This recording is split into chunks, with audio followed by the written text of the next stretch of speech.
श्री श्री ठाकुर, परम पूजनीया श्री श्री वर्मा, परम पूज्यपाद श्री श्री बड़दा, परम पूज्यपाद श्री श्री आचार्य देव एवं परम प्रेम श्री श्री ठाकुर परिवार वर्ग समस्त पदारविंदरे मन अनंत कोटि सभक्तिक भूमिष्ठ प्रणाम।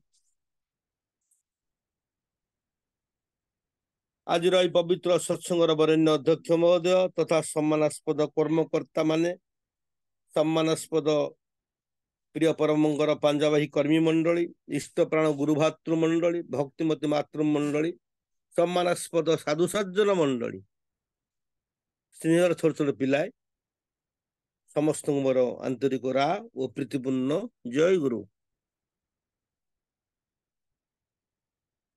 आज सम्मानास्पद हृदयानंद पंडांकर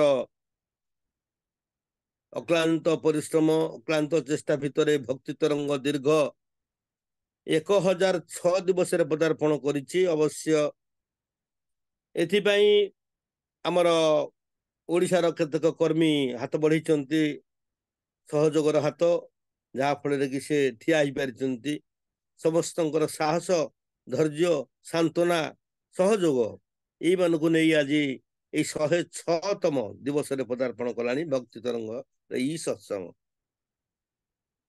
आज आमर सम्मानास्पद श्री प्रदीप कुमार प्रधान एवं सम्मानिया सत्यवती प्रधान माँ पारालाखी मुंडी भोगदान करी ए सत्संग आयोजन कर पारिवारिक मंगल तथा समस्त सार्विक कल्याण पाई प्रभु पदार बिंदरे ये भोगदान करिसेंती एवं तांकर मनर वांछा उपस्थापना करिसेंती। तेणु तांकर सर्वांगीन कल्याण पाई मनोवांछा पूर्ण पाई प्रभु निकट बार बार विनती निवेदन करे। आज विषय वस्तु रही सत्ता प्रेम। वास्तव रे ये संबंधी कथा टिके जटिल लगे। ए सत्ता को बुझवा ए सत्ता शब्द ही प्राय अधिकांश शास्त्र पुराण रे कोड किछि किछि देखिबा को मिले क्वचित। प्रिय परम परमेश्वर परम परम पिता विश्व पिता दुनिया पिता जीवन नियंता श्री श्री ठाकुर ए सत्ता विषय को बहुत कथा। ये जो सत्ता प्रेम संपर्क रे, सत्ता रक्षा संपर्क रे, सत्ता कौन केमिति रही पारे ए संबंधी अनेक कथा उपस्थापना करिसेंती। एक्जिस्टेंस रो जो माने लवर्स जो माने निजर अस्तित्व रो न्यूक्लियस अस्तित्व स्टैंड करे बा सत भीतर देई जेते बेले मन युक्त हुए, सत भीतर देई मन जेते बेले युक्त हुए सेते बेले ताहा एक रूप धारण करे, ता ना होची सत्ता। तापरे जेते बेले कर्म करा जाए सेते बेले से सत्तार डेभलप बा विग्रह परिग्रह करे। एणु मूल होची सत आउ सत्ता। ए सत्ता परम सत्ता रु आसीची। परम सत्ता भितर सत चित आनंद ये तीनोटी प्रक्रिया अच्छी। आपण माने बहुत जगह शुणिथिबे परम सत्ता भितर सत अच्छी चित अच्छी आनंद अच्छी।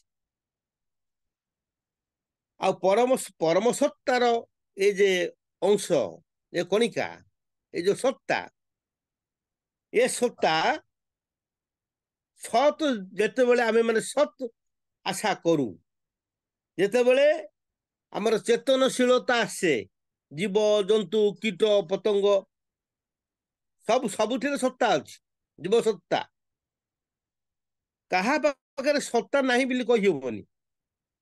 आउ तार सत्ताटा अच्छी तार चेतना अनुसार चित आउ से आनंद पाए तार चेतना अनुसार। ତଥା ସତ୍କୁ ସେ ଯେତିକି ଧାରଣ କରିଛି ତା ଭିତରେ ସତର ଅସ୍ତିତ୍ୱ ଯୋଉ ଭାବରେ ଯୋଉ ଲେବଲରେ ଯୋଉ ସ୍ତରରେ ଉପନୀତ হয় ତାକୁ କହନ୍ତି ସତ୍ୱ। ତାକୁ କହନ୍ତି ସତ୍ୱ। এই ସତ୍ୱ ତିନି ପ୍ରକାର ରାଜସିକ ସାତ୍विକ ରାଜସିକ ଆଉ ତାମସିକ। ମୁଁ ମାନବ ସତ୍ତାକୁ ନେଇ ପାଖକୁ ଚାଲି ଆସିଲି। ଜୀବ ସତ୍ତା ଉପରେ କହିଲେ ସମୟ ମତେ ହବନି, ବିରାଟ ସମୟ ଦରକାର। ତେଣୁ এই ମାନବ ସଭ୍ୟତା ବା ମାନବ ସମାଜ ଭିତରେ ଆମେ ଯଦି ଲକ୍ଷ୍ୟ କରିବା କିଏ କେମିତି ଚେତନଶୀଳ, କିଏ କେତେ ଦୂର ଚେତନଶୀଳ, ଚେତନଶୀଳତାକୁ ନେଇ ମଣିଷର ସତ୍ୟ ନିର୍ଦ୍ଧାରିତ হয়। ଆଉ ତାର ବେଶଟା ହଉଛି ଏଇ ସତ୍ ବା ଅସ୍ତିତ୍ୱ। ଆପଣ ଦେଖନ୍ତୁ ଗୋଟେ ଛୋଟିଆ ଉଦାହରଣ ଦଉଛି, ଆପଣ ବୁଝିପାରିବେ। ଗୋଟେ ଜାଗା ପଡିଛି, ଆମେ ଘରଟାର କଳ୍ପନା କଲେ, ଗୋଟେ ଘରଟା ପାଇଁ ଗୋଟେ କଳ୍ପନା କଲେ ଏ ଜାଗାଟାରେ ମୁଁ ଗୋଟେ ଘର କରିବି। ଏଇ ଉଦାହରଣ ମାଧ୍ୟମ ଭାବୁଛି ମୁଁ ଆପଣମାନେ ବୁଝିଯିବେ, କାହିଁକିନା ଏ ତ ବ୍ୟାପକ ତତ୍ତ୍ୱ ସୂକ୍ଷ୍ମ ଦର୍ଶନ। ଏଇ ଜୀବନ ଅସ୍ତିତ୍ୱ ଆଉ ତା ସହିତ ସତ୍ୱ, ତା ସାଙ୍ଗରେ ସତ୍ତା, ଏତେ ଗୁଡିଏ ପଏଣ୍ଟ ଅଛି। ତେଣୁ ସେଇ ଜାଗାରେ ଯେତେବେଳେ ଆମେ ମାନେ ମୁଁ ଭାବିଲି, ମନେ କରନ୍ତୁ ମୋ ଜାଗା ଉପରେ ମୁଁ ଭାବିଲି ଗୋଟେ ଏଠି ଘର କରିବି, ଭାବିଲି, ଭାବନା ରାଜ୍ୟରେ ରହିଲା। ଏବେ ଦେଖିବା ସେ ଜାଗାରେ ଘର ଅଛି? ଏବେ ନାହିଁ। କୋଉଠି ସେ ଜାଗାଟା ଅଛି? ମୋର କଳ୍ପନା ଭିତରେ, ମୋ ଚେତନାରେ।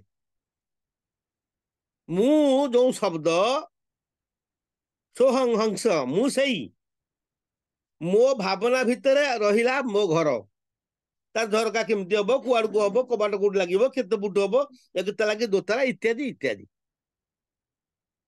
ତାପରେ ମୁଁ କଣ କଲି ନା ମେଟେରିଆଲ ଯୋଗାଡ଼ କଲି, ଇଟା, ପଥର, ଗୋଡି, ବାଲି, ସିମେଣ୍ଟ। ଏବେ କୁହନ୍ତୁ ଘର ହେଲା କି? ନାଇଁ। ଏବେ ବି ଘର ହେଇନାହିଁ। ମେଟେରିଆଲ ଏ ସଂଗ୍ରହ, ଯେମିତି ଆମେ ପ୍ରବଚନ ଭିତରୁ କିଛି କଥା ଶିଖୁ, ବହିରୁ ପଢିକି କିଛି ଶିଖୁ, ଠାକୁରଙ୍କ ପାଖରେ ବା ଆଚାର୍ଯ୍ୟ ଦେବଙ୍କ ପାଖରେ ବସି କିଛି ଶିଖୁ, ଏ ମେଟେରିଆଲ ଯୋଗାଡ଼ ହେଇଗଲା, ତଥାପି କିନ୍ତୁ କାର୍ଯ୍ୟକାରୀ ହେଇନି, କ୍ରିୟାଶୀଳ ହେଇନି, କ୍ରିୟାଯୁକ୍ତ ହେଇନାହିଁ। ଯେତେବେଳେ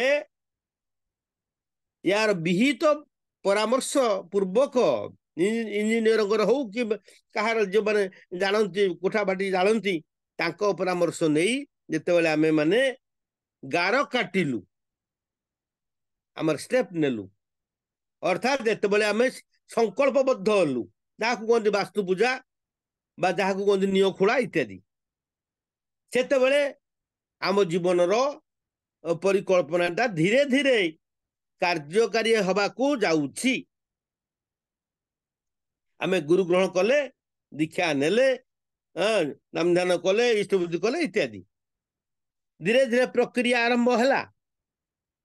ତାପରେ ଯେତେବେଳେ ଇଟା ସିମେଣ୍ଟ ଗୋଡି ଗୁଡାକ ସବୁ ଯୋଡା ଯୋଡି ପାଇଁ ବ୍ୟବସ୍ଥା ହେଲା, ଯୋଉ ଦିନ ଓଳଙ୍ଗ ନେଇ ବା ମିସ୍ତ୍ରୀକୁ, ରାଜମିସ୍ତ୍ରୀକୁ ନେଇ ସେତେବେଳେ ଘର କିଛି କିଛି ଷ୍ଟାଣ୍ଡ କଲା। ସେମିତି ଆମେ ଦୀକ୍ଷା ନେଇ ଯଜନ ଯାଜନ ଇଷ୍ଟବୃତ୍ତି ସ୍ୱସ୍ତିକ ସଦାଚାର ଯୋଉ ଟିକେ ଟିକେ କଲେ, ଆମେ ଧୀରେ ଧୀରେ ହେଲେ। ଏବେ କହନ୍ତୁ ଏ ଘରଟା କଣ ହେଇଗଲା କି? ଏ ଘରଟା ସର୍ବାଙ୍ଗ ସୁନ୍ଦର ହେଇଛି? ନାଇଁ, ଫାଉଣ୍ଡେସନ। କେବେ ଫାଉଣ୍ଡେସନ ଆସିଲା? ଘର ପୂର୍ଣ୍ଣାଙ୍ଗ ହେଇନାହିଁ, ଅୟମ ଆରମ୍ଭ ମାତ୍ର, ଏ ମଧ୍ୟ ଅୟମ ଆରମ୍ଭ। ତାପରେ ଆମର କଳ୍ପନାଟା ଧୀରେ ଧୀରେ ସାକାର ଆଡକୁ ଗତି କରୁଛି। ଆପଣ ମାନେ ମନ ଦେଇ ଶୁଣିଲେ ବୁଝିପାରିବେ। ୟାରି ଭିତରେ ମୋର ସତ୍ୱ ଶୁଦ୍ଧି ହଉଛି, ସତ୍ୱର ପ୍ରକ୍ରିୟା ହଉଛି। ଧୀରେ ଧୀରେ ମୁଁ ମାଛ ମାଂସ ପିଆଜ ରସୁଣ ଖାଉଥିଲି, ମଦ ବି ପିଉଥିଲି, ମୋର ବିକୃତି ଥିଲା। ତା ଦେହରୁ ମୁଁ ଜାଣିଲି ଯେତେବେଳେ ସତ୍ସଙ୍ଗରେ ବସି ଟିକେ ମନେ ରଖୁଥିବ ପୂର୍ବାପର ସଂଗତି କଲେ ବୁଝିପାରିବେ। ତେଣୁ ଏ ଯୋଉ ପ୍ରକ୍ରିୟାଟା ଚାଲିଛି ମାନସିକତା ଭିତରେ ଚାଲିଛି କଲେକ୍ସନ, ଏ କଲେକ୍ସନ କଲା ବେଳେ ଯେତେବେଳେ ମୁଁ ଜାଣିଲି ଆରେ ମୁଁ ତ ରାଜସିକ ହେଇଗଲି, ତାମସିକ ଅବସ୍ଥାରେ ଅଛି, ଏ ତୃତୀୟ ସ୍ତର, ଏ ସତ୍ୱର ତୃତୀୟ ମାନେ ଅତ୍ୟନ୍ତ ଗର୍ହିତ ନିମ୍ନ ସ୍ତର। ମୁଁ ମଣିଷ ଭିତରେ ପୁଣି ନିମ୍ନ ମଣିଷ, ମତେ ଭଲ ହବାକୁ ପଡିବ। ଧୀରେ ଧୀରେ ତାକୁ ଛାଡ଼ିଲି। ହେଲେ ତେଲ ଲୁଣ ମସଲା ମସଲି ଏଗୁଡାକ ଯୁକ୍ତ ଖାଇବା ରାଜସିକ ଭାବ କଟିଲା ନାହିଁ, ତାମସିକ ଥିଲା ରାଜସିକ ଥିଲା। ତେଣୁ ରାଜସିକ କଟିଲାନି, ତାକୁ ବି ବୁଝିଲି ଯେ ଏଇଟା ଉତ୍ତେଜିତ କରୁଛି ମତେ, ଏଇଟା ମୋ ଶରୀର ପାଇଁ ଭଲ ନୁହଁ, ମନ ପାଇଁ ଭଲ ନୁହଁ, ତାକୁ ବି ତ୍ୟାଗ କଲି। ତାପରେ ଧୀରେ ଧୀରେ ସାତ୍ଵିକ କାମୀ ହେଲି। ସେତେବେଳେ ମୋର ସତ୍ୱ ସାତ୍ଵିକ ସତ୍ୱରେ ପରିଣତ ହେଲା। ସେମିତି ଏ ଯୋଉ ମୋର ସତ୍ତା, ଏ ସତ୍ତା ପରିଗ୍ରହ ହୁଏ ଏଇ ଚିନ୍ତନ ଭିତର ଦେଇ। ଯାହାର ଯେମିତି ଚିନ୍ତା, ଠାକୁର କହିଲେ ଯାହାର ଜ୍ଞାନ ଯେପରି ତାର ସ୍ୱଚ୍ଛନ୍ଦରେ ରହିବାର କ୍ଷମତା ମଧ୍ୟ ସେଇପରି। ଏଇ ବୋଧ ଚେତନା ଯେତେ ଯେତେ ଉନ୍ନତ ହେଇ ଚାଲିବ ସେତେ ସେତେ ଆମର ସତ୍ତାଟା ମଜବୁତ ହବ ଏବଂ ଅଗ୍ରଗତି କରିବ ଏବଂ ଉତ୍ତମ ସତ୍ତାରେ ପରିଣତ ହବ। ଠାକୁର କହୁଛନ୍ତି ସତ୍ତା ସହ ଜୀବନଟାকে ধরে রাখে যাতে, সত্তা সহ জীবনটাকে ধরে রাখে যাতে ধর্ম কর্ম তাকেই বলে জীবন বয়ে তাতে। ତା ଦ୍ୱାରା ମଧ୍ୟ ଜୀବନ ବହନ ହୁଏ। ତାପରେ ଜୀବନ ଆସୁଛି। ଆଜ୍ଞା ମୋ ଜୀବନ କେମିତି ଯାଉଛି? ଦୁଃଖରେ ନା ସୁଖରେ, ହସରେ ନା କାନ୍ଦରେ ନା ବିଷାଦରେ ଇତ୍ୟାଦି। ଏଗୁଡ଼ିକ ନିର୍ଭର କରେ ଏଇ ବେଶ, ଏଇ ଯୋଉ ସତ୍ତାକୁ ମୁଁ ଯେମିତି ଭାବରେ ଗଢୁଛି, ସତ୍ତା ମୋର ଯେମିତି ରହିଛି, ତାର ଧାରଣ ପାଳନ ପୋଷଣ ବିଧିବିଧାନ ଯେମିତିକି ମୋ ସତ୍ତାଟା ରହେ। ମୋର ଯୋଉ ମଣିଷ ଜୀବନର ଯୋଉ ସତ୍ତା, ମଣିଷ ଜୀବନକୁ ଆନନ୍ଦମୟ କରିବାର, ଚେତନାମୟ କରିବାର ଯୋଉ ପରିକଳ୍ପନା, ସେଇ ପରିକଳ୍ପନା ଯେମିତି ପ୍ରତି ମୁହୂର୍ତ୍ତରେ ମତେ ଜାଗ୍ରତ କରି ରଖେ। ଅସମ୍ଭବ ଏଇଟା ମଧ୍ୟ ଜାଗ୍ରତ କରି ରଖିପାରେ ନାହିଁ। କାହିଁକି ନା ନାନା ପ୍ରକାର ପ୍ରଭାବରେ ପ୍ରଭାବିତ ହେଇ, ନାନା ପ୍ରକାର ପୂର୍ବ ଜନ୍ମ ମାନଙ୍କର କର୍ମର ପ୍ରଭାବରେ ପ୍ରଭାବିତ ହେଇ ଝଟକା ଆସେ। ଆଉ ଝଟକା ଆମକୁ ଯେମିତି ଲହରୀ ସମୁଦ୍ର କୂଳରେ ଠିଆ ହେଲେ ପାଣିର ଲହରୀ ଢେଉ ଆସି ଆମକୁ ଫୋପାଡ଼ି ଦିଏ ଏବଂ ଟାଣି ବି ନିଏ। ତାର ଢେଉକୁ ସମ୍ଭାଳି ନ ପାରି ଆମେ ମାନେ ପଡିଯାଉ ଏବଂ ସେଇ ସମୁଦ୍ର ଟାଣି ବି ନେଇଯାଏ ତା ଭିତରକୁ, ତାର ଅନ୍ତର ଗହ୍ୱର ଭିତରକୁ। ହୁଏତ ମୃତ୍ୟୁ ବି ହେଇଯାଇପାରେ। ତଦନୁଯାୟୀ ପୂର୍ବ ଜନ୍ମ ମାନଙ୍କର ତାଡ଼ନ ପୂର୍ବ ଜନ୍ମ ମାନଙ୍କର ତାଡ଼ନାରେ ଆମ ମାନଙ୍କର ଉପରେ ବେଳେ ବେଳେ ଗୋଟିଏ ଝଟକା ଆସେ।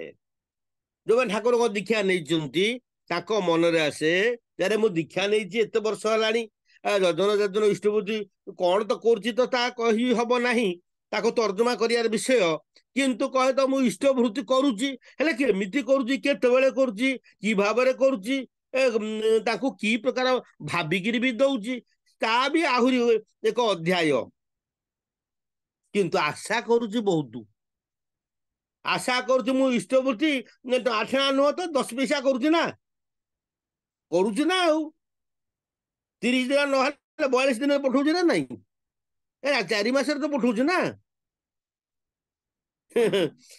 ଆଉ ସକାଳେ ନ କରି ପାରିଲେ ମୁଁ ଦାନ୍ତ ଘଷି ଚା ଖାଇଲା ବେଳକୁ ମନେ ପଡିଲା କରିଦେଲି। ଆଉ ମୁଁ ହଉ ହଉ ଠିକ ଅଛି। ଆଜି ବି ଜଣେ ଜନୈକ ମହା ବି କହୁଥିଲେ ଓଡିଶା ସତ୍ସଙ୍ଗରେ,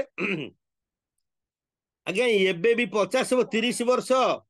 30 ବର୍ଷ ଦୀକ୍ଷା ନେଇକି ମଧ୍ୟ ଏବେ ବି ସଚେତନତା ଆସିନାହିଁ, କିନ୍ତୁ ଆଶା ପ୍ରବଳ।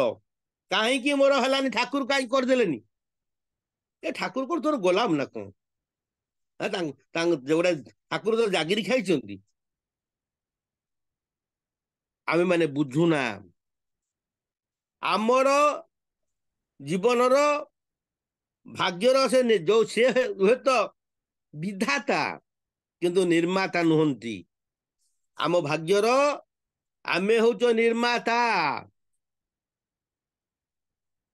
ଇଞ୍ଜିନିୟର ଘର ତିଆରି କରିଦେବେନି। ଇଞ୍ଜିନିୟର ଠାରୁ ପ୍ଲାନ ପ୍ରୋଗ୍ରାମ ନିଆ ହୁଏ। କେମିତି କଲେ ଘର ଦୀର୍ଘସ୍ଥାୟୀ ହବ କି କେତେ ଭାଗ ମାପ କଣ ଇତ୍ୟାଦି ବହୁତ କଥା ତାକୁ ଆଉ ତର୍ଜମା ମୁଁ କରୁନି। ହେଲେ ଇଞ୍ଜିନିୟର କୁ ଆମେ ମାନେ ତାକୁ ପାଟି କରିବା ଆଜ୍ଞା ମୋର କୋଠାଟା କାହିଁ ହେଲାନି। ଇଏ ଯେମିତି ପାଗଳର ପ୍ରଳାପ। ଆଜ୍ଞା ଆମେ ମାନେ ସେଇ ପାଗଳାମି ଆମ ଭିତରେ ଅଛି। ଆଉ ଇଷ୍ଟକୁ ଛାଡିଦେଲି ଆଉ କଣ ଆଉ କରୁନି ବାସ୍। ଭାବନ୍ତୁ ଇଷ୍ଟବୃତ୍ତି କଣ ଏ ସମ୍ପର୍କିତ ଜ୍ଞାନ ଏବେ ବି ମାନେ ସତ୍ସଙ୍ଗ ରାଜ୍ୟରେ ଆମେ ମାନେ ଠିକ ଭାବରେ ଉପସ୍ଥାପନା କରିପାରି ନାହିଁ। ଇଏ ଜୀବନ ସଉଦା କଥା ଗୁରୁ ଗ୍ରହଣ ଆଉ ଜୀବନ ତତ୍ଵ ଜୀବନ ସାଧନା ଏ ବିରାଟ ବିରାଟ ଗୁରୁତ୍ୱପୂର୍ଣ୍ଣ ତଥ୍ୟ ସବୁ ଶ୍ରୀ ଶ୍ରୀ ଠାକୁର ପ୍ରଦାନ କରିଛନ୍ତି। ଯାହାକୁ କି ମନ କର୍ଣ୍ଣ ଦେଇକିରି ଶୁଣିଲେ ଲଗାତାର ଭାବେ ଟିକେ ଅନ୍ୟମନସ୍କ ହେଲେ ମିସ୍ ହେଇଯିବ। ଯେମିତି କିି କୌଣସି ଏକ ଜାଗାରେ ଯଦି ତାରଟା କଟିଯାଏ ଯେମିତି କରେଣ୍ଟ ଆସିପାରେ ନା ସେମିତି ଆମର ଚେତନା ଜାଗ୍ରତ ହବନି। ଚେତନଶୀଳ ରଖେ ମନ ମୁନ ଚୈତନ ଚେତନାକୁ ପୂର୍ଣ୍ଣ ଜାଗ୍ରତ କରିବାକୁ ପଡିବ। ତାହେଲେ ମୁଁ ହେଲି ସଚେତନ। ଚେତନା ସହ ବର୍ତ୍ତମାନ ସଚେତନ। ତେଣୁ ଏଇ ଯୋଉ ମେଟେରିଆଲ ରହିଛି ଏଇ ମେଟେରିଆଲ କଣ କରିବାକୁ ପଡିବ ଯୋଡିବାକୁ ପଡିବ। ଧାରଣ ପାଳନ ପୋଷଣ ଚର୍ଯ୍ୟାୟ ସତ୍ତା ଟେକେ ପେଲେ ଚଲ ମାନେ ପାଳିକିରି ଚାଲେ। ଧାରଣ ପାଳନ ପୋଷଣ ଏଇ ଚର୍ଯ୍ୟା କରିକି ଚାଲ। ଏଇଟା ହଉଛି ତୋର ଧର୍ମ ଆଉ କର୍ମ ପାଳିବୁ ମାନେ ଧର୍ମ ହବ। ମାନେ ପ୍ରାକ୍ଟିକାଲ କ୍ଷେତ୍ରରେ ଦୀକ୍ଷା ନେଇ କେତେବେଳେ ଉଠିବି କେତେ ସମୟ ଧ୍ୟାନ କରିବି କେମିତିଆ ଲୁଗା ପିନ୍ଧିବି କେମିତିଆ ଆସନରେ ବସିବି ଆଉ କାହାକୁ ନେଇକିରି ମୁଁ ବ୍ୟାପୃତ ରହିବି କାହାଙ୍କର ଚିନ୍ତା ଭିତରେ ମୋ ମନ ବ୍ୟାପୃତ ରହିବ କୌଣସି ଭାବନା ମୋ ମଥାରେ ନ ପୂରେଇ ଯେତେବେଳେ ମନ ମୁନ ଚୈତନ୍ୟ ଦେଇ ତାଙ୍କ ସହିତ ସଂଶ୍ଳିଷ୍ଟ ହେବି ଶୁଦ୍ଧ ଆସନରେ ବସି ଶୁଦ୍ଧ ବସ୍ତ୍ର ପରିଧାନ କରି ଶୁଦ୍ଧ ଭାବରେ ଶୁଦ୍ଧ ଚିନ୍ତାରେ ଶୁଦ୍ଧ ହବା ପାଇଁ ସତ୍ଵ ଶୁଦ୍ଧି ସେତିକି ବେଳେ ସାତ୍ଵିକ ସେତିକି ବେଳେ ସାତ୍ଵିକ ଭାବ ମୋର ଆସିବ ଏବଂ ନିଷ୍କାମ ଭାବରେ ଧ୍ୟାନ ପରେ ସ୍ୱତଃ ଅନୁଜ୍ଞା ନିଜକୁ ନିଜେ ପାଳିବାର ଭାବ ନବା ଆଜ୍ଞା ନବା ହଁ ଆଜ୍ଞା ପାଳିବି ଯେମିତି ରାଜା କହିଲେ ଆଜ୍ଞା ଏଇଆ କର ନା ହଁ ପାଳିବି ସ୍ୱତ ହିଁ ତାଙ୍କର ଠାରୁ ଦାୟ ଦାୟିତ୍ୱ ମାନି ନବା ଅର୍ଥାତ ଯିଏ ପରମାତ୍ମା ଇଏ ଆତ୍ମା ପାଇଁ ଯିଏ ପରମ ସତ୍ତା ଏ ସତ୍ତା ପାଇଁ ଏ ଜୀବନ ବିଜ୍ଞାନୀ ଏ ଜୀବନ ପାଇଁ ଯାହା ଯାହା କହିଛନ୍ତି ତା ହଉଛି ସ୍ୱତଃ ଅନୁଜ୍ଞା ସ୍ୱତଃ ହିଁ ଅଟୋମେଟିକାଲି ନିଜ ଗରଜରେ ଆପଣା ଗରଜରେ ତାଙ୍କ ଠାରୁ ଚାହିଁ ନେବି ମୁଁ ଅମାନି ମକ୍ରୋଧି ଯାହା କିଛି ଆମେ କହୁଛେ ଏଇଆ ଏଇ ଦାୟିତ୍ୱ ପ୍ରଥମେ ମଥାରେ ନବା ପ୍ରଥମେ ଏଇଆକୁ ନେଇକି ପାଳିବା ଏ ଯୋଉ 22ଟି ପଏଣ୍ଟ ଆକୁ ଯଦି ଆମେ ମାନେ 24 ଘଣ୍ଟା ଭିତରେ ଯେତେ ଭାବୁଛେ କହୁଛେ କରୁଛେ ଖାଉଛେ ଶୋଉଛେ ଡେଉଁଛେ ହସୁଛେ କାନ୍ଦୁଛେ ବୁଲୁଛେ ଇତ୍ୟାଦି ସବୁ ଭିତରେ ଯଦି ଆକୁ ମିଶ୍ରଣ କରିବା ଯାହାକି 24 ଘଣ୍ଟାର 24 ଘଣ୍ଟା ଯୋଉ ଟାଇମ ବା ସମୟ ତାକୁ ଫେଣ୍ଟା ଫେଣ୍ଟି କରିଦବା ୟାରି ଭିତରେ अर्थात एमिति मुहूर्त नहीं जहाँ भितर कि स्वत अनुज्ञा ना ये कथा मु न भावी चिंतन न कर स्वत अनुज्ञा सिद्ध हम तापरे राति शोया पूर्वर आपको टिके उल्ट पाल्ट कली कौन कर से जाके जीवानी बर्तमान ये ब्रेक मारिबा या कहला शेष को मु कहूँ ना मु तुम्हारी संतान प्रेम पृष्ठ चिरचेतन अजर अमर ये जो अजर अमर मु जो कहीकि पाखे भक्ति सहकार प्रणाम निवेदन कली आसीगला मो पाखे परम पितार संतान मो भीतर विश्व प्रेम विश्व प्रीति विश्व चेतना मो भीतर परिस्फुट है आउ सबु सत्ता को भल न पाई समस्त मंगल न करी मु रही पारिबि नहीं से विश्व नियंता पाखरे भक्तिपूत भाव मोर जो सत्ता रही मोर जो अस्तित्व रही सबु किछि को नियंत्रित करिबा पाई सबु किछि को सत्व भाव परिणत करिबा पाई कृतज्ञता ज्ञापन पूर्वक ये जो इष्ट वृत्ति मु निवेदन कली मु सबु पाइछि अर्थात सबु सीए देइचंती ए कथा तो दिने हुए तो कहूतिली मोर बोली शब्द किछि नाही ये आको मु नाक मोर नाक मु कहूछि मोर नाक मु नाक नुहे मोर नाक मु पार्टी रे कहूछि मु नाक तैयारी करथिली कि किनिकी आनथिली ना कोन एटा मोर नाक को मोर बही हाँ बहीटा को मु पैसा दे किनिछि मोर खट मोर घर एगुड़ा कहूछि हेले ये जो बॉडीटा आको मु करथिली कि किनिकी आनछि छाड़ू सी गोटे व्यापक तत्व ये शरीर सी देइछंती दया कर देइछंती ये जीवन टी जो मनुष्य जीवन से दया कर देइछंती ये जो सत्ता से सत्ता भितर सी अच्छी परम सत्ता होगी ये तार आमे कहते तार करेन्ट आसला ना तार करेन्ट आसुची तार कौटी तार केमी गला तार भितर केमी करेन्ट आसुची जमती अदृश्य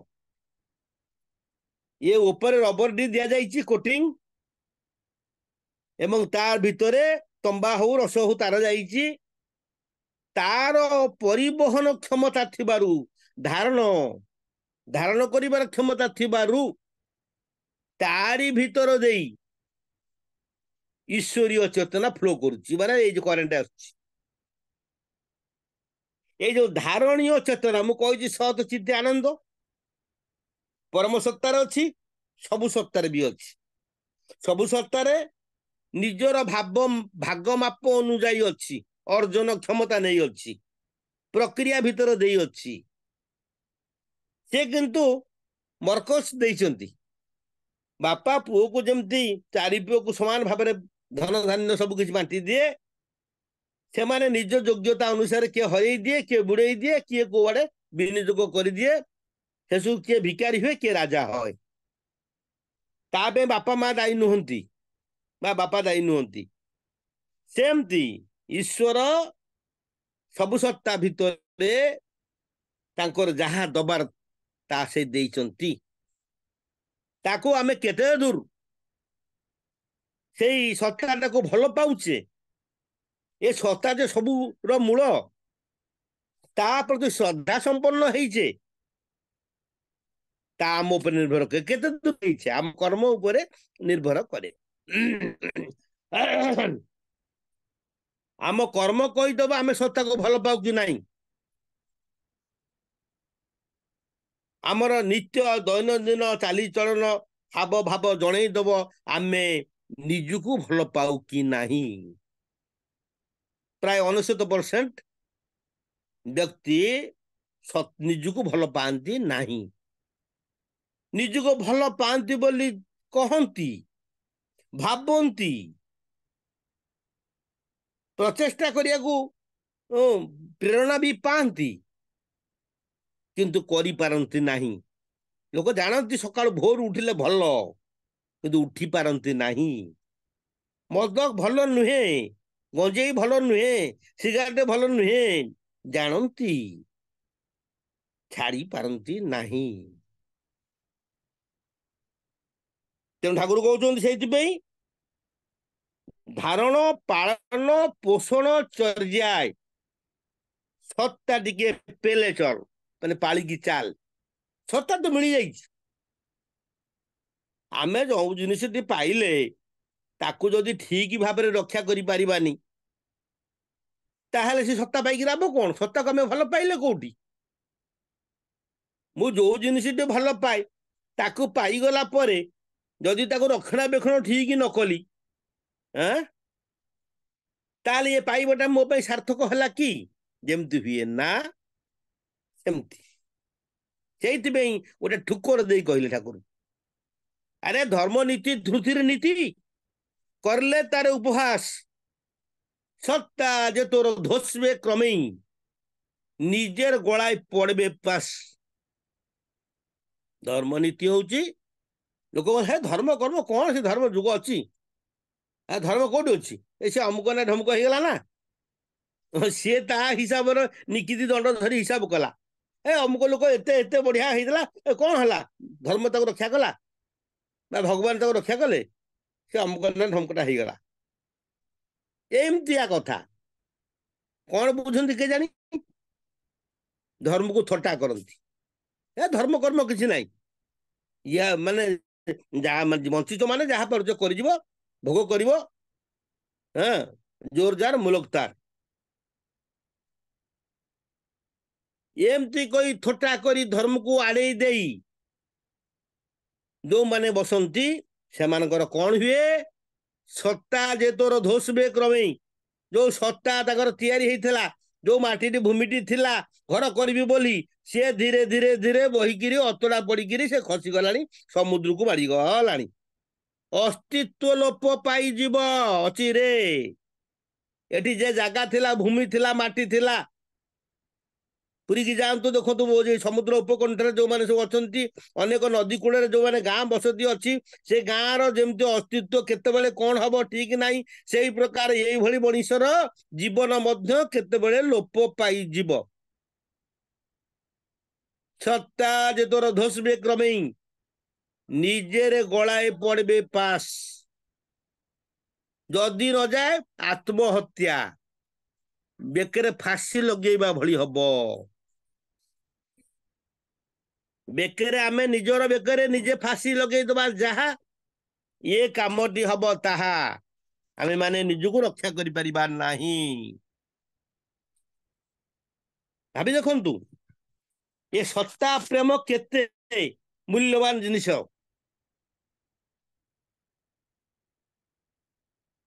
ଠାକୁର ପୁଣି ସରଳ ସହଜ ଭାବରେ ବିଭିନ୍ନ ଜାଗାରେ କହିଛନ୍ତି, কৌচন্তি আরে সত্তা যাতে ভালো থাকে, জীবনীয় যা সত্তার তাই যে তার ধর্মাচরণ, জীবন সত্তা তাই তার, মানে তাই তার মানে তাহা হি তার, তাহা হি হচ্ছে জীবন সত্তা। সত্তা যাহা দ্বারা ভাল রহে, ଆଉ ଜୀବନୀୟ ମାନେ ତାଜା ହେଇ ଉଠେ, ତେଜିଆ ନେଇ ଉଠେ। ମଲାଳିଆ ଧକେଇ ଧକେଇ ଚାଲୁଛି, କୁନ୍ଥେଇ କୁନ୍ଥେଇ କହୁଛି, ଜୀବନ ନଥିଲା ଭଳିଆ, ଆଉ ଯେମିତି କି କିଛି ଜୀବନରେ ନାହିଁ ତାର, ଟିକେ ହସ ନାହିଁ, বিষাদগ্রস্ত, চিন্তিত, ভারাক্রান্ত, অবসন্ন, ଏମିତିଆ ମାନେ ଏଭଳି କି ନିରାଶା ହତାଶା ହେଇଯାଇଛି। ଅନେକ ଅଛନ୍ତି, ସେଗୁଡିକ ମୁଁ ତର୍ଜମା କରିବାକୁ ମୋ ହାତରେ ସମୟ ନାହିଁ। ଏମିତି ଅବସ୍ଥାରେ ଯୋଉ ଚାଲିଛି ମଣିଷ, ତାର ଜୀବନୀୟ ନୁହେଁ, ମୃତବତ୍, ମଲାଳିଆ, କୌଣସି ପ୍ରକାର ବଞ୍ଚିକି ସୁକୁ ସୁକୁ ହଉଛି, କେତେବେଳେ ଖସିଯିବ। তাই যে তার ধর্মাচରଣ, ଜୀବନୀୟ ଯାହା ସତ୍ତା, ଯାହା ସତ୍ତା ପାଇଁ ଜୀବନୀୟ ସତ୍ତା ରକ୍ଷା ହେଇପାରିବ। ଆନନ୍ଦ ତାଜା ହବା, ଦୃଢ଼ତା, ଦୃଢ଼ ମନୋବଳ, ଆଶାବାଦୀ, କର୍ମଠ, କର୍ମ ତତ୍ପରତା, କର୍ମ କୁଶଳତା ଇତ୍ୟାଦି। ଯେତେବେଳେ ଏ ସତ୍ତା ସୁସ୍ଥ ରଖିବା ପାଇଁ ଉପଯୁକ୍ତ ଆହାର ନ ନେଲି, ମୋ ସତ୍ତାରେ ତ ଯାହା ତା ପୁରେଇଛି ନା, ତା ଆକ୍ସନ କରିବ ନା ନାହିଁ। ଏବେ ପିଇଦେବି ଗଞ୍ଜେଇ ମଦ, ଗୋଟିଏ ଉତ୍ତେଜନା ଲାଗିବ, ଘଣ୍ଟାଏ ପରେ ପୁଣି ଯୋଉ କଥା ଉସେଇକିନା ଧକେଇକିରି ମଲାଳିଆ ହେଇକି ସୁକୁ ସୁକୁ ହେବି। ନିଶା ଖସିଗଲେ ଆଉ ବଳ ପାଉନଥିବ। ତେଣୁ ଠାକୁର କହୁଛନ୍ତି, ହ୍ୟାଲୋ, ଠାକୁର କହୁଛନ୍ତି, ଆରେ ସତ୍ତା ସ୍ୱସ୍ତି রাখতে সুস্থ, সময়ে প্রতিষেধক নিও, সাবধানতে চলো ফিরো, অত্যাচারকে বিদায় দিও। ସମୟ ମୁତାବକ ପ୍ରତିଷେଧକ, ଏଇ ସତ୍ସଙ୍ଗ ଆସିବା, ପରାମର୍ଶ ନବା, ଅନୁସନ୍ଧିତ ସଭାରେ ଯୋଗଦାନ କରିବା, ନାନା ପ୍ରକାର ମନ ଭିତରେ ଆସୁଥିବା ସମସ୍ୟାକୁ ସମାଧାନ କରିବା, ଏଇଟା ପ୍ରତିଷେଧକ। ଯେମିତି ବିପଦରେ ମୁଁ ପଡିବି ନାହିଁ, ଭବିଷ୍ୟତରେ କଣ ଆସିପାରେ, ଏସବୁ ସମ୍ଭାବନା। ପ୍ରତିଷେଧକ ଖାଲି ନୁହଁ, ଏଇ ଦେହରେ ଇଞ୍ଜେକ୍ସନ ନବା, ସେଟା ଶରୀର ପାଇଁ, ମନ ପାଇଁ, ଆଉ ଜୀବନ ପାଇଁ, ସତ୍ତା ପାଇଁ। ଇଏ ଅନେକ ପର୍ଯ୍ୟାୟ, ତାକୁ ମଧ୍ୟ କହିବା, ଏଠି ଆଲୋଚନା କରିବା ସମପର ନୁହେଁ।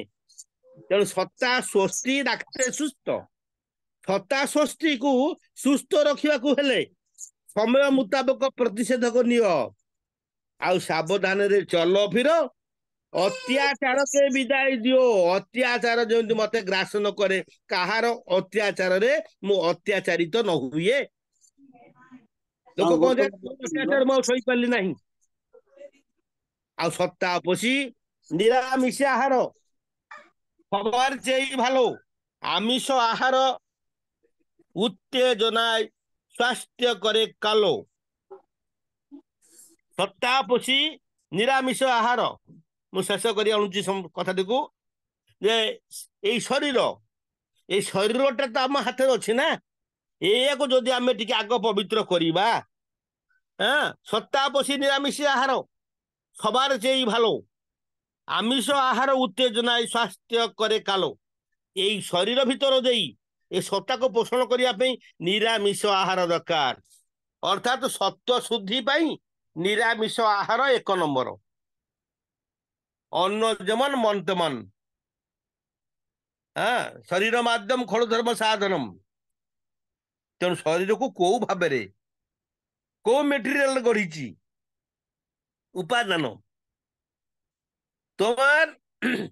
তোমার সত্তাই অনুপপুষ্টির, তোমার সত্তার অনুপপুষ্টির আহার যদি নাই নাও, সত্য শুদ্ধি হবে না।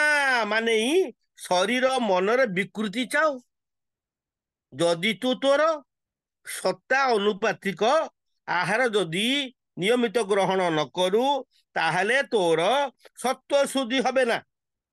ଆଉ ଏହାର ମାନେ ଶରୀର ଆଉ ମନର ତୁମେ ବିକୃତି ଚାହୁଁଛ। ଏଇଠୁ ଅୟବାରମ୍ଭ ହେଲା, ଏଇଠୁ ଆମର ସତ୍ତା ଟିକେ ଗଢାଗଲା। ଆମେ ସତ୍ତାକୁ କେମିତି ଗଢିବାକୁ ଚାହୁଁ, ଆମର ସତ୍ୱକୁ କେମିତି ଶୁଦ୍ଧ କରିବା। ଆମେ ତ ଦେଖିବାକୁ ସମସ୍ତଙ୍କର ହାତ ଗୋଡ ପେଟ ପିଠି ସମାନ, ଫୋଡି ଫାଡିକି ଯଦି ରକ୍ତ ବାହାରିକା ଲାଲ ରଙ୍ଗ ଦେଖାଯିବ, ସମସ୍ତଙ୍କର ନାଡି ହୁଡି ବି ସମାନ, ହାତ ମାନେ ସବୁ ଅସ୍ଥି ମଜ୍ଜା ହାଡ ଇତ୍ୟାଦି ସବୁ ସମସ୍ତଙ୍କର ଅଛି, କିନ୍ତୁ ତା ଭିତରେ ମର୍କୁଚ ଏଇ ସତ୍ୱ ଶୁଦ୍ଧି ଅଶୁଦ୍ଧି, ସତ୍ୱ ରଜ ତମ ପ୍ରକ୍ରିୟା କରୁଛି। ଆହୁରି ବହୁତ କଥା ଅଛି। ତେଣୁ ଆମେ ଯଦି ସତ୍ତାକୁ ଭଲ ପାଉ, ବେଳ ଥାଉଁ ଥାଉଁ ଏ ସତ୍ତା ପ୍ରେମ ଆମ ଭିତରେ ସୃଷ୍ଟି କରିବା ଦରକାର। ନିଜକୁ ନିଜେ ଭଲ ପାଇବା, ଆଉ ନିଜକୁ ନିଜେ ଭଲ ପାଇବାକୁ ହେଲେ, ନିଜକୁ ନିଜେ ରକ୍ଷା କରିବାକୁ ହେଲେ, ବାଉଣ୍ଡରୀ ଯେମିତି ଘର ଭିତରେ ନିରାପଦରେ ଶୋଇବା ପାଇଁ ଗୋଟେ ଘର କରୁଛେ, ସେମିତି ବାଉଣ୍ଡରୀ ହେଲେ ଆମର ପାରିପାର୍ଶ୍ୱିକ ଏ ସମାଜ। ତାକୁ ଛାଡିଦେଲେ, ବାଦ ଦେଲେ, ଆମକୁ ଜଣନ୍ତୁ ବାଘ ମାରି ଆସିଲା, କିଏ ରକ୍ଷା କରିବ? କିଏ? ଏଇ ମଣିଷ। ହୁଏତ ଆମ ଘରେ ନିଆଁ ଲାଗିଗଲା, ଲିଭେଇବ କିଏ? ଏଇ ମଣିଷ। ମୁଁ ରୋଗରେ, ମୁଁ ଜଣେ ମାନେ ଜଣେ ଏକମାତ୍ର ବ୍ୟକ୍ତି, ମୁଁ ରୋଗରେ ପଡିଛି, ମତେ ଡାକ୍ତରଖାନା ନବ କିଏ? ଏଇ ମଣିଷ। ମଣିଷକୁ ବାଦ ଦେଇ, ସମାଜକୁ ବାଦ ଦେଇ, ଅନ୍ୟକୁ ବାଦ ଦେଇ ମୁଁ ତିଷ୍ଠିବା, ମୁଁ ମୋର ଏକ୍ଜିଷ୍ଟାନ୍ସ ଷ୍ଟାଣ୍ଡ କରିବା ଅସମ୍ଭବ। ଠାକୁର ସେଇଥିପାଇଁ କହିଲେ ନିଜେ ଯଦି କର ଧର୍ମ, ସହଜ କଥା, নিজে যদি কর ধর্ম অন্যকে বাদ দিয়ে, ধুতি তোমার হীন বড় হবে দুষ্ট সংঘাত নিয়ে। হ্যাঁ, ତେଣୁ ଆମେ ମାନେ ଏଇ ଯୋଉ ଧାରଣ ପାଳନ ପୋଷଣ ବର୍ଦ୍ଧନ ବିଧିକୁ ନିଜ ସହିତ ଲଗେଇବା ସହିତ ପାରିପାର୍ଶ୍ୱିକକୁ ଯଦି ଯୋଗାଡ଼ ଯନ୍ତ୍ର କରି ନ ରଖିବା, ନିଜର କରି ଆପଣା କରି ନ ରଖିପାରିବା, ଆମ ଜୀବନ ଚକ ଶିଥିଳ ହେଇଯିବ, ଅଖ ଭାଙ୍ଗିଯିବ, ଆମେ ଆଗକୁ ଯାଇପାରିବା ନାହିଁ। ଆସନ୍ତୁ ଆମ ମାନେ ଏ ସତ୍ତାକୁ ସଂରକ୍ଷଣ, ସମ୍ବର୍ଦ୍ଧନ, ସମ୍ପୋଷଣ କରିବା ପାଇଁ ପୁରୁଷୋତ୍ତମଙ୍କର ଶରଣ ନବା ଏବଂ ସମସ୍ତଙ୍କୁ ସେ ଈଶ୍ୱରୀୟ ଚିନ୍ତାଧାରା ଭିତର ଦେଇ, ଜୀବନୀୟ ଚିନ୍ତାଧାରା ଭିତର ଦେଇ ସମସ୍ତଙ୍କ ଦ୍ୱାରେ ଦ୍ୱାରେ ପହଞ୍ଚି ସମସ୍ତଙ୍କୁ ସଚେତନ କରିବା। ଏହାକୁ ଆମେ ଖାଲି ଶୁଣିଲେ ହବନି, ଶୁଣିବା ସହିତ କହିବା ଦରକାର, କହିବା ସହିତ ଭାବିବା ଦରକାର, ଭାବିବା ସହିତ କରିବା ଦରକାର। ଅର୍ଥାତ୍ ପ୍ରାକ୍ଟିକାଲ କ୍ଷେତ୍ରରେ ମୁଁ କେତେ ଦୂର କରିପାରିଲି, ସେତେ ହିଁ ମୋ ଜୀବନ ପାଇଁ ଉପାଦେୟ ହବ। ଆମେ ତ ତରକାରୀ ଆଣି, ଭାତ ତରକାରୀ ରାନ୍ଧିଛେ ବହୁତ କିଛି, ପରିବା ପତ୍ର ହାଟରୁ ଯୋଗାଡ଼ କରି ଆଣିଥିଲେ, କିନ୍ତୁ ଖାଇଲେ ନାହିଁ, ସେ ଯେମିତି ଆମକୁ ଆମକୁ ବଳ ଦବ ନାହିଁ। ବାସ୍ତବ ଭାବେ ତାକୁ ପେଟକୁ ନବାକୁ ପଡିବ ଏବଂ ହଜମ କରିବାକୁ ପଡିବ। ହଜମ ଯଦି ନ କରିପାରିଲେ ସେ ଉପର ବାଟେ ବସିଥିଲା ତଳ ବାଟେ ପଳେଇବ, ତା ମଧ୍ୟ କାମ ଦବ ନାହିଁ। ଆଉ ଏ କାନରେ ଶୁଣିବି, ସେ କାନରେ ଯଦି ବାଦ ଦେଇଦେବି, ତାହା ମଧ୍ୟ ଆଉଟ ହେଇଯିବ। ଆମେ ସମୟକୁ ବର୍ବାଦ କରିଦେଲେ, ଜୀବନକୁ ବର୍ବାଦ କରିଦେଲେ, ଆୟୁଷକୁ ବର୍ବାଦ କରିଦେଲେ, ଆମେ ଈଶ୍ୱରଙ୍କୁ ଫାଙ୍କି ଦେଲେ, ଆମ ଜୀବନର ଭାଗ୍ୟକୁ ଗୋଇଠା ମାଇଲେ। ଏ କଥା ଭଲ ଭାବେ ବୁଝି ରଖିବା ଦରକାର। ତେଣୁ ସାଧୁ ସାବଧାନ, ବେଳ ଥାଉଁ ଥାଉଁ ବନ୍ଧ ବାନ୍ଧିବା ଦରକାର। ସମସ୍ତଙ୍କୁ ମୋର ବାରବାର ବିନତି ନିବେଦନ, ସମସ୍ତେ ଯଜନ ଯାଜନ ଇଷ୍ଟବୁଦ୍ଧି ସ୍ୱସ୍ତିନି ସଦାଚାର ପରାୟଣ ହେଇ ଜୀବନ ଗତି ପଥରେ ଅଗ୍ରଗତି କରନ୍ତୁ। ସମସ୍ତେ ସୁଖ ସୌଭାଗ୍ୟର ଅଧିକାରୀ ହୁଅନ୍ତୁ, ସାତ୍विକ ଭାବରେ ଭାବାନ୍ୱିତ ହୁଅନ୍ତୁ, ଅନ୍ୟମାନଙ୍କୁ ବଞ୍ଚିବା ବଢିବାରେ ସହାୟକ ହୁଅନ୍ତୁ।